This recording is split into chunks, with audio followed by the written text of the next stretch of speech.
Alors, si on voit de plus en plus de nos frères et sœurs, malheureusement, avoir recours à la voyance, tirage de cartes, l'horoscope, quelquefois certaines méthodologies farfelues, bizarroïdes, telles les lois ou la loi de l'attraction, etc., c'est sûrement parce qu'on a mal compris un verset coranique.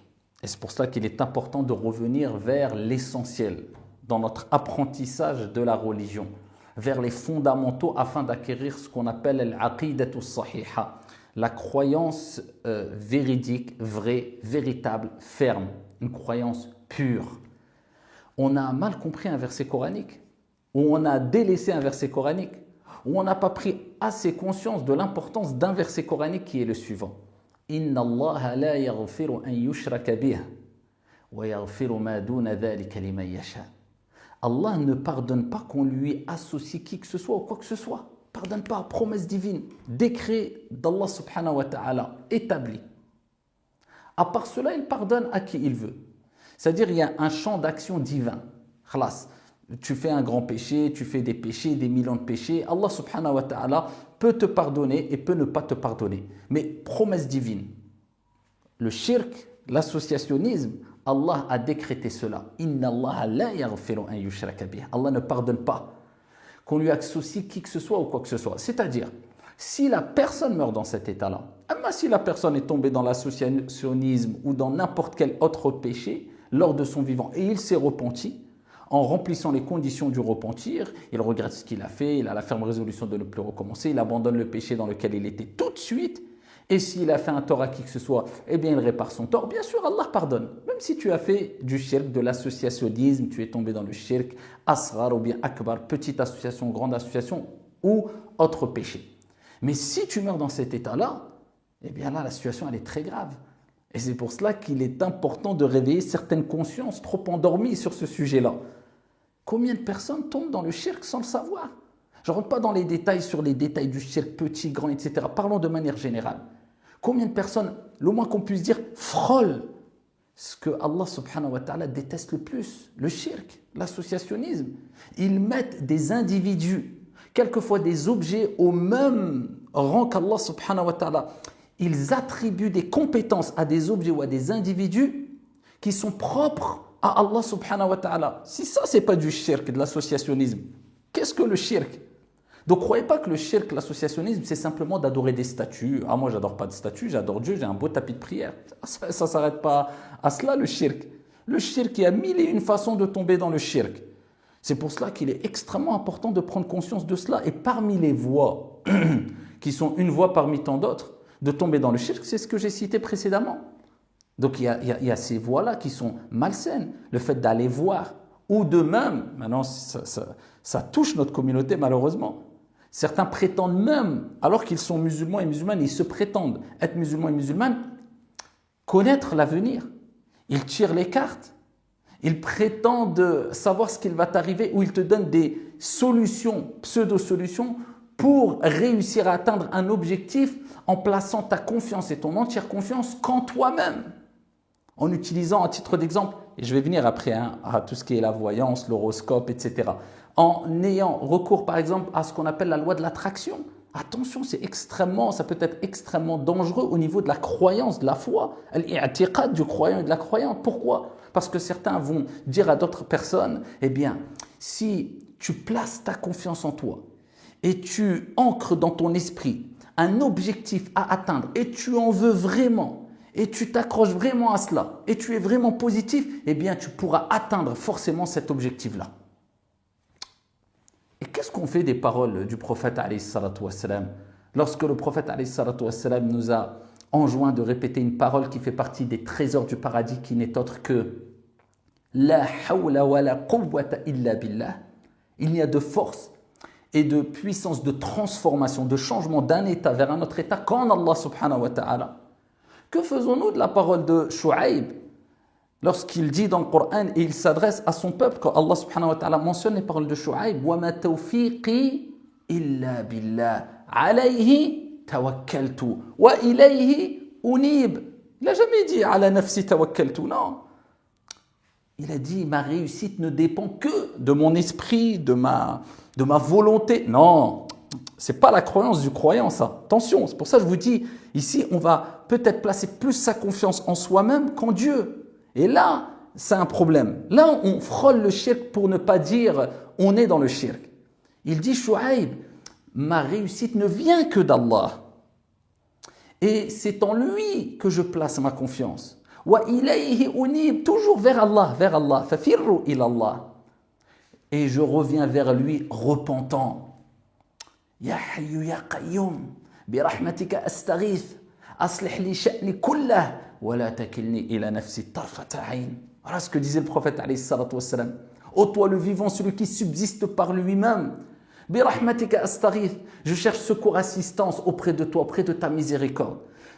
Arrange-moi toutes mes affaires et ne me laisse placer ma confiance en moi-même, ne me laisse pas placer ma confiance en moi-même, ne serait-ce qu'un juste l'espace d'un clignement d'œil, le temps d'un clignement d'œil. Non, ma confiance entièrement, je la place en Allah subhanahu wa ta'ala. Donc c'est ce principe de loi de l'attraction et d'autres. Je prends juste un exemple ici avant de parler de la voyance, du tirage de cartes et compagnie. Ici pour vous dire qu'il y a mille et une manières de tomber dans le shirk ou de frôler le shirk. Moi je concrétise le tawakkul ala Allah. Le vrai tawakkul, c'est quoi? La vraie confiance en Allah. C'est pas rester jusqu'à midi, dormir, lever mes mains quand je me réveille et attendre que Dieu m'apporte ma subsistance. Non, c'est que j'utilise les causes légiférées, tous les moyens. Je suis intelligent, je ne suis pas paresseux, je suis positif, je me bouge. Mais à côté, en parallèle, je place ma confiance en Dieu. Et non pas comme certains prétendent, non. Ici, tu peux avoir un objectif dans ton esprit. Tu le répètes 500 fois ou 1000 fois. Tu fais des gestes farfelus et bizarres et t'inquiète pas, tu vas atteindre cet objectif-là. Depuis quand, ici, le résultat incombe à notre propre personne ou à notre propre volonté? Vous ne pouvez vouloir que si Allah subhanahu wa ta'ala, lui, Seigneur des cieux et de la terre, le veut. Agis en plaçant ta confiance en Allah. Répète cette parole.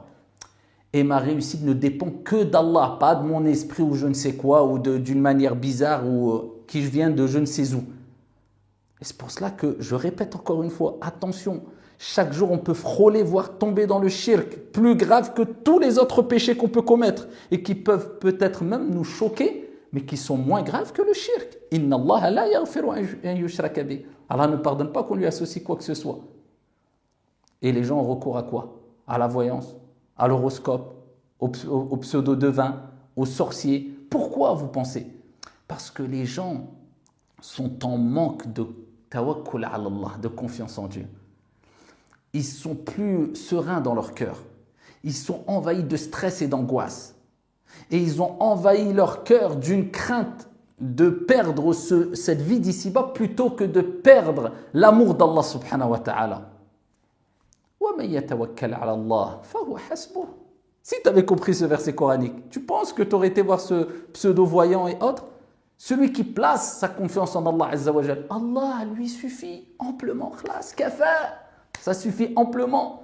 Et ce pseudo-voyant, s'il connaissait vraiment l'avenir, le futur, mais tu crois qu'il perdrait ton temps avec toi pour avoir ses honoraires et avoir 100 euros ou 200 euros? En 24 heures, si tu connais l'avenir, tu deviens milliardaire. En 24 heures. Sauf si tu es vraiment le plus bête des bêtes. Même pas 24 heures, 10 heures, tu deviens milliardaire. Qu'est-ce qu'il fait ici à consulter, à faire du marketing toute la journée pour que tu puisses l'appeler et le consulter? Un voyant, allez le voir, vous savez, c'est tellement grave que le prophète alayhi afdalus salati wa askat taslim, il dit dans le hadith rapporté par Ahmad et d'autres, Man ata kahinan aw arrafan fasaddaqahu bima yaqul faqad kafara bima unzila ala Muhammad sallallahu alayhi wa sallam. Ah oui, celui qui va voir un prétendu voyant ou devin et qu'il croit en ce qu'il dit, il a mécru en ce qui a été révélé au prophète Muhammad sallallahu alayhi wa sallam, à savoir Al-Qur'an. Allahu Akbar. Là on parle de kufr. Tu as mécru, tu as rejeté, tu es dans la dénégation, tu as rejeté la croyance en le livre sacré qui est le livre d'Allah subhanahu wa ta'ala. Vous imaginez? Et pourquoi pas? Alors qu'Allah dit dans le Coran, قُلْ لا يعلم من في السماوات والأرض الغيب إلا الله. Et Allah, il te dit de manière très explicite, dit, nul de ceux qui sont dans les cieux et sur la terre ne connaissent al-ghaib, l'inconnaissable, ce qui implique le futur, si ce n'est Allah. Wa qudiya al-amr. Khalas, plus rien à rajouter. Donc Dieu te dit, personne ne connaît le futur. Personne ne connaît l'invisible, le monde invisible, si ce n'est Allah subhanahu wa ta'ala. Donc toi, tu vas voir le devin. Donc tu prétends que lui a la même capacité qui est propre à Allah subhanahu wa ta'ala de connaître le futur. Donc tu as fait du shirk, de l'associationnisme. Tu as mis au même rang, astaghfirullah, tu as voulu, prétendu mettre au même rang cette personne-là faible au rang d'Allah subhanahu wa ta'ala.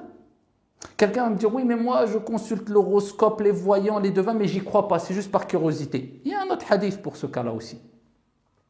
Peut-être moins grave, certes, mais très grave quand même. Le prophète, alayhi salam, dans le hadith rapporté par Muslim, il dit, alayhi salatu salam, man ata kahinan, fasa'alahu, tout simplement, celui qui va voir un devin, un pseudo-voyant, juste il l'interroge. Ou alors tu consultes l'horoscope, tu interroges par curiosité, mais tu n'y crois pas, mais juste tu interroges. Sa prière ne sera pas acceptée pendant 40 nuits. Vous imaginez? Ça ne veut pas dire qu'on n'a plus besoin de prier. Non, on doit prier quand même. Mais toute la récompense de la prière, la valeur de la prière, elle est rejetée pendant 40 nuits. Après, bien sûr, il y a différents degrés. Celui qui va voir, par exemple, un pseudo-voyant et qui sait qu'il ne connaît pas le futur, mais il sait qu'il utilise des moyens illicites pour connaître certaines informations du futur. Concernant le futur. C'est-à-dire, vous savez que le prophète alayhi salatu wassalam, nous a enseigné, comme Allah l'a mentionné dans le Coran, qu'il y a des informations qui sont transmises concernant ce qui va nous arriver demain, après-demain, dans le futur, concernant certains de ses serviteurs. Il révèle cela aux anges. Et les djinns, il y a des djinns qui viennent espionner. Et ils entendent, mais ils n'inventent pas d'eux-mêmes. L'information a été révélée aux anges. Ils volent cette information et ils partent, et Allah envoie certains météorites, d'où les étoiles filantes, pour les chasser. Et ces djinns, quelquefois, ils arrivent à parvenir à certains sorciers, sahar, etc., et qui leur transmettent ce qu'ils ont eu comme information. Une vérité et 1000 ou 100 000 mensonges. Celui qui prétend, d'accord, que cette personne-là, ce voyant-là, ne connaît pas le futur, mais il a des informations transmises par des djinns, certains savants disent qu'il ne sort pas de l'islam, mais qu'il a fait quand même un énorme et un grave péché. D'autres disent que c'est faqad kafar. En tout cas, il y a plusieurs degrés, mais pour vous dire que toutes ces méthodes farfelues qui frôlent l'associationnisme, qui touchent à la croyance, on ne doit pas y jouer. Ça, c'est les fondements. N'oubliez jamais que notre croyance, elle doit être pure et exclusive pour Allah subhanahu wa ta'ala. Allah dit dans le Coran, وَمَا أُمِرُوا إِلَّا لِيَعْبُدُوا اللَّهَ مُخْلِصِينَ لَهُ الدِّينَ حُنَفَاءَ. Et il ne leur a été cependant ordonné que d'adorer un Dieu en lui vouant un culte pur exclusif. N'entache pas ta foi par du shirk, par des ambiguïtés dans la croyance. Non, rencontre ton Seigneur avec une croyance ferme, pure. Après, tu fais des péchés, on n'est pas parfait, il y a le repentir, il y a l'istighfar chaque jour. Mais si tu entaches ta croyance par ces erreurs-là et tu penses que tu es dans le bien et tu meurs dans cet état-là, là, c'est extrêmement grave. Man mata la yushriku billahi shay'an dakhala al-jannah kama qala alayhi salatu wassalam. N'oublie jamais cela. Celui qui meurt sans donner aucun associé à Allah subhanahu wa ta'ala rentrera au paradis. Wallahu a'lam. Wassalamu alaikum.